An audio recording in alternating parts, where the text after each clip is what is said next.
When wife is not entitle for the maintenance, किंवा पत्नीला maintenance कधी मिळू शकणार नाही, याबद्दलचे आपण ग्राउंड्स बघूया.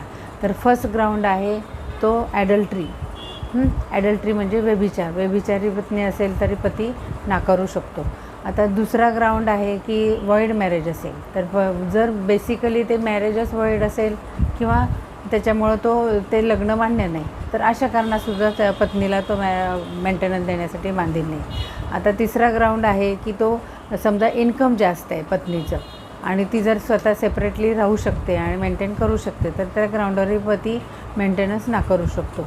आता डेझर्शन विदाऊट एनी रिझन, जर पत्नी वेगळी राहत असेल आणि त्याला कुठलंही कारण नाही, विनाकारण, तरीही पती सांगेल की मी तिला राहायला बोलवतो पण ती येत नाही, तर मी तिला मेंटेनन्ससाठी बांधील नाही आहे. तर आता पुढचा जो ग्राउंड आहे की रेस्टिट्यूशन ची डिग्री जर तिच्या विरुद्ध निघाली असेल, तर आता रेस्टिट्यूशनची डिग्री म्हणजे तिला परत नांद्यासाठी जाण्याची तिला डिग्री असते की तू पतीकडे राहायला जा. तर अशा कंडिशनमध्ये जर पत्नी परत जाणार असेल तरी तिला मेंटेनन्स द्यायची गरज नाही.